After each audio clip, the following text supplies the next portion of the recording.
Be ready. 5 seconds. Start. Sir, we were expecting that this bill, which is before us and which has been passed by Rajya Sabha, would deal with some of the vital issues that are agitating the minds of the people and their living conditions also, but unfortunately, it does not do so. The reality is that in the original Act of 1955, we have about 13 categories of essential commodities, including cattle fodder, coal, automobile parts, cotton, wool, textiles, raw cotton, raw jute, drugs, food grains, iron ore, petroleum and petroleum products, sugar and sugarcane, but this bill touches only a few things. Here, the vital aspects are not even touched up. There is no statement of objects and reasons appended with the bill so that we can grasp the meaning of this. As far as this bill is concerned, it deals with some formality and technical matters only. When we touch upon this subject, we know that there are three aspects which are important, such as production, distribution, and price. With regard to production, the whole country knows that there has been a bumper crop of food grains, and we are patting ourselves on the back for that. Besides that, there have been huge imports. With regard to groundnut also, the minister has been declaring that there has been a bumper crop of 80 lakh tons and it comes to about 40% more than the last year's production. Here we have just now heard that the National Textile Corporation is playing its part in stepping production and making the sick and deserted units viable ones.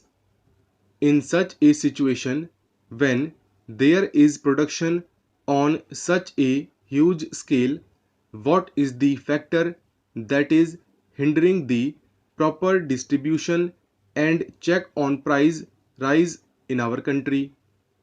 I would like to ask, in view of the fact that the production in the public sector is growing, even the National Textile Corporation with 6 mills, most of them dead mills, is growing. I would like to know about role of the private sector in the matter of textiles. We have been hearing that the private sector is resorting to lockouts and even retrenchment. Is the government of India aware of the fact that the monopolies in our country are resorting to a policy of increasing profits by raising prices after reducing production?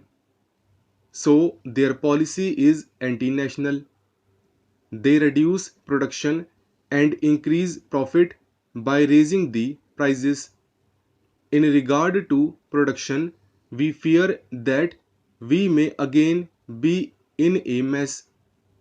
We have not been able to control lockouts, etc.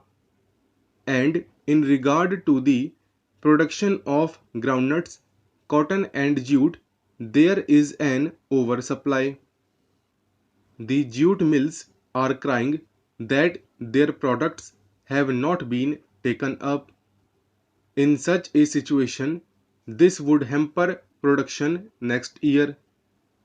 when the real producers are not getting impetus, whether they produce food grains, edible oils, jute, sugarcane, cotton, or oilseeds, the danger is that they will not get adequate encouragement and the production may not go on steadily increasing as it did this year.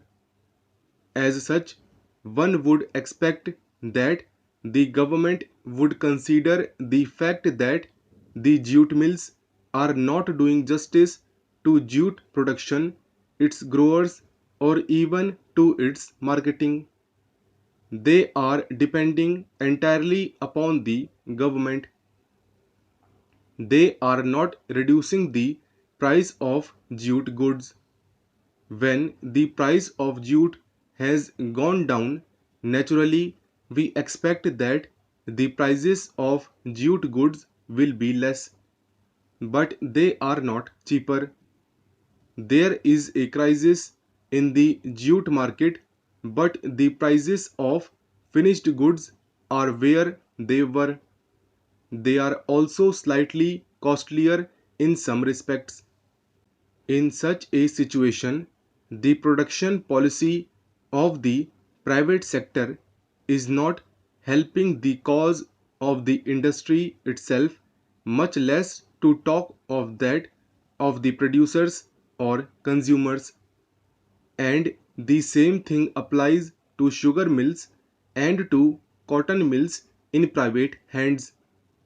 One would feel that the time has come when the government should take up courage to nationalize at least jute, cotton, and sugar mills in order to be in a stronger position and to have a strong hand over production and to have a steady increase in production in order to have proper distribution and reasonable prices. Then comes the question of distribution.